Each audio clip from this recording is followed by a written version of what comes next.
Hello everyone, I am Aarti. I welcome you all to my YouTube channel Aarti English classes. और आज मैं आपके लिए लेकर आई हूँ the most important awaited topic, that is figures of speech. बहुत सारे स्टूडेंट्स की रिक्वेस्ट आ रही थी कि मैम फिगर्स ऑफ स्पीच बता दीजिए। आज आपका इंतजार खत्म हो गया है और मैं आज आपको कराने वाली हूँ सारे के सारे इंपॉर्टेंट फिगर्स ऑफ स्पीच, जो कि आपके एग्जाम के पॉइंट ऑफ व्यू से मोस्ट इंपॉर्टेंट है।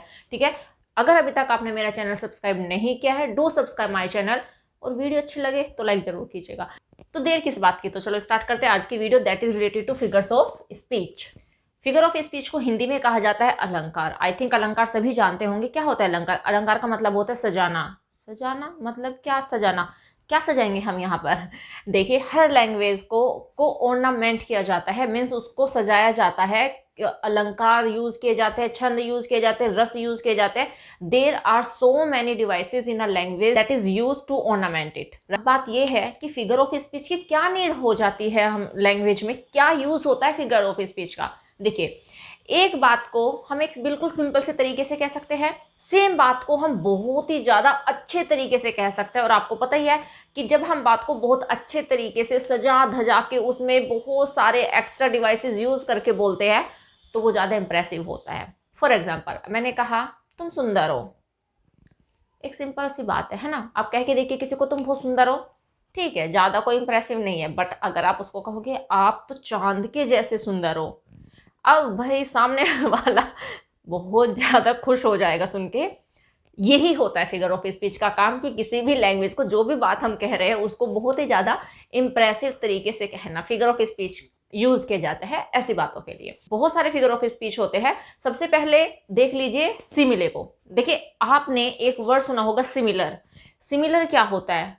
सेम, समान, एकदम। मतलब कि जब किसी का कंपैरिजन किसी के साथ किया जाए, लगे कि अच्छा हाँ कुछ सिमिलैरिटी है, कुछ समानताएं है, तो उसी से बना है सिमिले। सिमिले यानी कि जब दो वस्तु या दो व्यक्तियों का आपस में कंपैरिजन किया जाएगा और वहां पे like and as word use किए जाएंगे तो वो हो जाएगा सिमिले।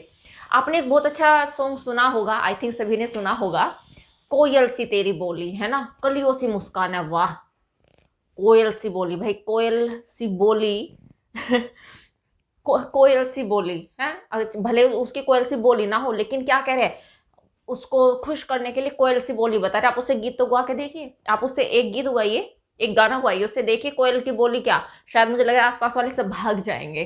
तो कोयल बट है नहीं कोयल सी बोली, बट क्या करना है भाई, उसको तो बढ़ा चढ़ा के बता है ना, इंप्रेस करना है ना। तो क्या बता, कोयल सी तेरी बोली, हाँ तेरा चेहरा तो बिल्कुल कैसा है, फूलों के जैसा है, फूलों से मुस्कान है। अच्छा, फूलों से मुस्कान है।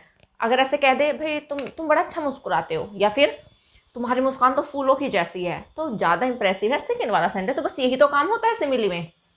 क्या करना होता है हमें? तो देखिए इसका क्या है, what is simile? A comparison between two unlike things. Unlike things का मतलब होता है जो बिल्कुल भी एक जैसी ना हो, बिल्कुल अलग। अब कोयल सी तेरी बोली, कहाँ कोयल, कहाँ आवाज? तो कोयल का कोयल, उसकी आवाज का कंपैरिजन किया जा रहा है कोयल से, तो कोयल कहाँ है भाई, आवाज कहाँ है? तो क्या है, दोनों की दोनों ये अनलाइक थिंग्स है, राइट, जिसका कोई मैच नहीं है आपस में। तो ये एक ऐसा कंपैरिजन होता है जिसमें टू अनलाइक थिंग्स का कंपैरिजन किया जाता है through the use of like और एज। मीन्स जब भी आप कंपैरिजन करोगे तो आपको इंग्लिश के सेंटेंस में लाइक वर्ड यूज करना है, या फिर आप लाइक की जगह पे यूज कर सकते हैं एज। ठीक है, हिंदी में इसका मतलब निकल के आता है सा, सा सी। जैसे कोयल सी तेरी बोली, है ना, मुस्कान कैसी, मुस्कान है फूलों के जैसी। या फिर जैसे चांद सा चेहरा, सा, वैसे तो सा ही आ रहा है, जैसा सा, तो सा सी से हिंदी में ये वर्ड आ जाते हैं जैसा जैसी जैसे, ऐसे वर्ड आ जाते हैं हिंदी में। तो वहां पे जब हम उनको ट्रांसलेट करते हैं इंग्लिश में तो हमें दो वर्ड नजर आएंगे, या तो आप लाइक का यूज कर सकते हो या फिर आप इसमें एज का यूज कर सकते हो। एग्जाम्पल देखिए, she is as clever as a fox. वह इतनी चालाक है जैसे कि फोक्स। अब देखिए यहाँ पे शी कोई गर्ल है एंड यहाँ पे फोक्स एक एनिमल है। तो यहाँ पे फोक्स का कंपैरिजन किया जा रहा है सी से। और किस चीज का कंपैरिजन? उसकी क्लेवरनेस का, उसके कितनी क्लेवर है, ये एडजेक्टिव है। तो एडजेक्टिव दोनों एक क्वालिटी का कंपैरिजन किया जा रहा है किसी दूसरे पर्सन से या फिर दूसरी थिंग से। तो वह इतनी क्लेवर है जितनी की फोक्स। तो देखिए यहाँ पे एज यूज हुआ है, तो इसका मतलब है यहाँ पे सिमिले है। एग्जाम में कैसे आएगा, एग्जाम में आपको एक लाइन दे दी जाएगी, या फिर अगर मैं 12th की बात करती हूँ, 11th की बात करती हूँ, 10th की बात करती हूँ, तो आपको एक स्टैंजा दिया जाएगा पोएम का, और उसमें आपको ये पूछा जाएगा कि बताइए कि इसमें कौन सा फिगर ऑफ स्पीच यूज हुआ है। तो अगर आपको उस लाइन में एज या फिर लाइक नजर आ जाता है उस स्टैंजा में, तो समझ लीजिए कि वहां पे सिमिले है, वहां पे सिमिले फिगर्स ऑफ स्पीच आप लिखकर आ सकते हो। नेक्स्ट एग्जांपल देखिए, you looks like the moon. अब तुम कैसे दिखाई देते हो, मून के जैसे दिखाई देते हो। भाई लड़का अगर कह रहा है तो मून के जैसी दिखाई देती हो, और अगर लड़की कह रही है किसी लड़के को तो भाई वो मून के जैसा दिखाई देता है। तो मून का और लड़के का कोई कंपैरिजन है क्या, मून कहाँ, लड़की कहाँ, लड़का कहाँ, कुछ कंपैरिजन है, बट कंपैरिजन किया जा रहा है। यहाँ पे हमने यूज किया है लाइक को, ठीक है। तो लाइक द मून, लाइक देखिए एक वर्ब भी होती है जहां जिसका मतलब होता है पसंद करना, लेकिन तो आप सेंटेंस के सेंस के अकॉर्डिंग देखिएगा कंपैरिजन हो रहा है या फिर ये एज अ वर्ब यूज हुई है या फिर एडवर्ब यूज हुआ है, तो उसी के अकॉर्डिंग आप इसको बता दीजिएगा। तो बस सीधी सी बात है, जहां पे आपको लाइक नजर आ जाए, एज नजर आ जाए, वहां पे आपको लगाना है कौन सा फिगर ऑफ स्पीच, सिमिले। समझ में आ गया होगा। चलो दूसरा देखते हैं। नेक्स्ट फिगर ऑफ स्पीच है मेटाफोर। अब देखिए मेटाफोर क्या होता है, ये भी एक कंपैरिजन ही शो करता है। मींस जैसे हमने सिमिले में देखा कि सिमिले में कंपैरिजन दिखाया जाता है और कंपैरेटिव वर्ड यूज किया जाता है लाइक एंड एज। मेटाफोर में भी कंपैरिजन दिखाया जाता है, लेकिन वहां पे कोई भी कंपैरेटिव वर्ड यूज नहीं किया जाता। देखिए इसका एक बार आप डेफिनेशन देख लीजिए। A comparison of one thing और पर्सन, किसी भाई थिंग की भी हम कंपैरिजन कर सकते हैं या फिर किसी पर्सन का कंपैरिजन करना हो टू अनदर, किसी दूसरे से, that does not use the terms like and as, जिसमें ना तो लाइक यूज किया जाए और ना ही एज। मीन्स अगर कंपैरिजन किया जा रहा है, लाइक और एज यूज किया जा रहा है तो वो सिमिले हो जाएगा, लेकिन अगर कंपैरिजन किया जा रहा है, एक पर्सन के ट्रेट को दूसरे पर्सन में दिखाया जा रहा है और वहां पे लाइक और एज यूज नहीं किया जा रहा है, तो वो होता है मेटाफोर। अब एग्जाम्पल देखिए, he is the Dara Singh of his village. अब देखिए he is the Dara Singh, वह दारा सिंह है, ऑफ हिज विलेज, अपने गांव का। अब देखिए भाई वह तो कोई और है, यहाँ पे दारा सिंह की तो बात नहीं हो रही, लेकिन ये बताया जा रहा है कि वह दारा सिंह है। अब दारा सिंह कोई अलग पर्सन है, वही कोई अलग पर्सन है, बट यहाँ पे उसको एज अ दारा सिंह दिखाया जा रहा है अपने विलेज का। तो देखिए यहाँ पे कोई कंपैरेटिव वर्ड यूज नहीं है, लेकिन हाँ यहाँ पे कंपैरिजन है। यहाँ पे उनकी स्ट्रेंथ का कंपैरिजन दिखाया गया, उनकी पावर का। मीन्स वो भी इतना ही पावरफुल है जितना कि दारा सिंह, इसका मीनिंग ये है। अब कोई कंपैरेटिव वर्ड यूज नहीं हुआ है, तो इस तरीके से जब आपको ये दिखाया, मैंने कहा कि तुम स्टार हो, you are star, you are star of the class. अब भाई स्टार तो आसमान में होते हैं, लेकिन अगर मैंने कहा कि you are star of the class, तो भाई आप स्टार तो नहीं हो, बट स्टार का मतलब होता है शाइनिंग, मीन्स उभरता हुआ सितारा में कह सकते हो, या फिर कह सकते हो कि the brightest student, the wisest student, the most intelligent student, ऐसे हम इसको यूज कर सकते हैं। तो स्टार तो नहीं है, तो किस सामने वाले का कंपैरिजन हमने कर दिया स्टार के लिए, स्टार के साथ में, तो हमने कोई कंपैरेटिव वर्ड यूज नहीं किया। हाँ अगर इस ही सेंटेंस को मैं ऐसे कहती, you are like the star, तुम बिल्कुल कैसे हो, लाइक द स्टार हो, तो तब वहां पे होता सिमिले। लेकिन अगर मैंने बोला you are star, you are star कह लीजिए, यू आर शाइनिंग स्टार कह लीजिए, कुछ भी कह लीजिए, कंपैरिजन तो हो रहा है भाई, उसका कंपैरिजन स्टार के साथ दिखाया गया, तो भाई क्या है यहाँ पे, मेटाफोर है, ठीक है। कंपैरिजन है बट कोई कंपैरेटिव वर्ड नहीं है। एक और देख लीजिए, my teacher is an angel, मेरे टीचर क्या है, एंजल है। अब भाई एंजल अलग होते हैं, टीचर अलग होते हैं, लेकिन यहाँ पे टीचर को क्या बोला गया, एंजल बोला गया है। कंपैरिजन किया जा रहा है कि मीन्स ये दिखाया जा रहा है कि टीचर क्या एंजल है, जबकि वो एंजल नहीं है, हाँ उसके जैसा है, ऐसा बताया जा रहा है। यहाँ पे कोई कंपैरेटिव वर्ड नहीं है, ना लाइक है ना एज है, तो ये है मेटाफोर। नेक्स्ट देखिए, Dilip has a stone hurt.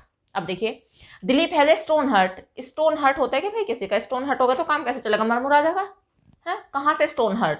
लेकिन स्टोन हर्ट का क्या मतलब है, एक क्रूअल इंसान है ना, जिसके अंदर किसी तरह की कोई दया नहीं होती, क्रूअल होता है जो, तो स्टोन हर्ट उसे ही तो कहेंगे, पत्थर दिल है ना, सुना होगा ना पत्थर दिल। तो पत्थर दिल कौन है, दिलीप है भाई। तो स्टोन हार्ट यानी कि मीन्स उस ऐसा थोड़ा बोला जा रहा है यहाँ पे कि भाई उसके अंदर एक स्टोन का बना हुआ हर्ट है, उसमें किसी तरह का कोई ब्लड या फिर मसल्स नहीं है, ऐसा थोड़ा है, बस स्टोन हार्ट है भाई। स्टोन हार्ट का मतलब होता है क्रूअल, तो यहाँ पे उसका कंपैरिजन किया जा रहा है क्रूअल थिंग के साथ में, निर्दयता के साथ में, एक क्वालिटी के साथ में। तो यस क्या है, यहाँ पे कोई कंपैरेटिव वर्ड नहीं यूज हुआ है। कौन सा फिगर ऑफ स्पीच है, मेटाफोर। देखा कितना ईजी है, दोनों को साथ में लेके चलिएगा।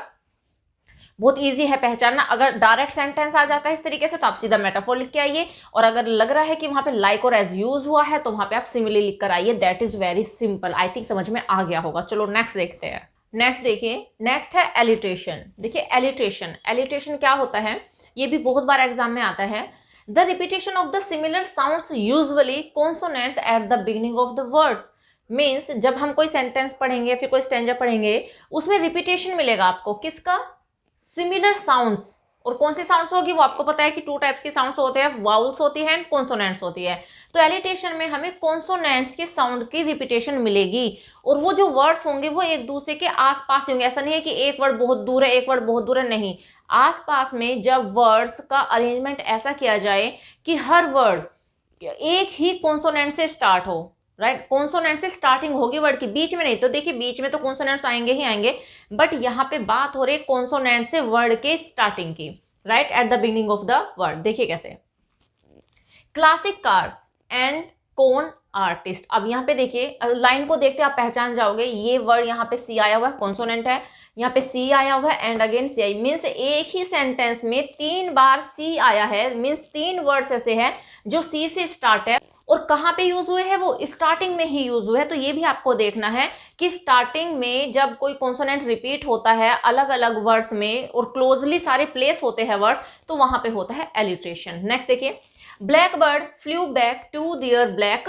ब्रांचेस। अब देखिए यहाँ पे ब्लैक बी से स्टार्ट है, बी से स्टार्ट है, बी से स्टार्ट है, एंड यहाँ पे बी एंड अगेन बी। तो देखिए सारे के सारे वर्ड एक दूसरे के पास पास है, ज्यादा दूर नहीं है, और सारे की स्टार्टिंग हो रही है बी से। तो ऐसे वर्ड्स अगर आपके सामने ऐसे स्टैंजा आ जाए या फिर ऐसी लाइंस आ जाए और पूछा जाए कि बताइए कि कौन सा फिगर ऑफ स्पीच है, तो आप सीधे बताइएगा एलिट्रेशन यूज हुआ है, राइट। नेक्स्ट देखिए, एजोनेंस। एजोनेंस इसका अपोजिट होता है। जैसे एलिट्रेशन में रिपीटेशन होता है किसका, कॉन्सोनेंट्स का, राइट, और यहाँ पे रिपीटेशन होगा वाउल साउंड्स का in a sequence near by word. जैसे यहाँ पे नियर बाई वर्ड्स थे सारे के सारे, इसमें भी सेम ऐसा ही होने वाला है, बस यहाँ पे वाउल साउंड्स का रिपीटेशन होगा, एलिट्रेशन में रिपीटेशन होता है कॉन्सोनेंट साउंड का। अब देखिए, द रेन इन स्पेन। अब ध्यान से देखिए, एक ही सेंटेंस है, ये सेंटेंस आगे भी है बट मैंने अभी इतना ही एग्जांपल लिया है। रेन, यहाँ पे देखिए ध्यान से, और यहाँ पे ऐसी कोई रिक्वायरमेंट नहीं। जैसे कि एलिट्रेशन में क्या होता है, एलिट्रेशन में वर्ड के स्टार्ट में जो कॉन्सोनेंट आते हैं, आगे के जो वर्ड्स होते हैं उनमें भी उन्हीं कॉन्सोनेंट से स्टार्टिंग होती है, बट इसमें ऐसा नहीं है। इसमें सेंटेंस के बीच में भी वाउल्स आ सकते हैं। ऑलमोस्ट केसेस में, ज्यादातर केसेस में बीच में ही आपको वाउल्स मिलेंगे। तो देखिए, द रेन इन स्पेन, यहाँ पे RAIN, देखिए AI वाउल यूज हुआ है, यहाँ पे भी इसमें देखिए AI means similar vowel sounds है यहाँ पर, इसी वजह से हम कह सकते हैं कि यहाँ पर एजोनेंस है। नेक्स्ट देखिए, will you fill the bill. अब यहाँ पे देखिए विल आई आया है, आई आया है एंड आई, सेम सेंटेंस में 3 बार आई की रिपीटेशन हुई है, तो ये क्या है, एजोनेंस। नेक्स्ट देखिए, blind mind behind the green. अब यहाँ पे भी देखिए आई आया है, आई है एंड यहाँ पे भी आई है। तो मीन्स हम देखते ही अंदाजा लगा सकते हैं कि यस ये रिपीटेशन किसकी है, वाउल्स वर्ड्स की है, वाउल साउंड की है, और एक ही सेंटेंस में सारे के सारे word near by he place किए गए हैं। तो this is the figure of speech that is called assonance.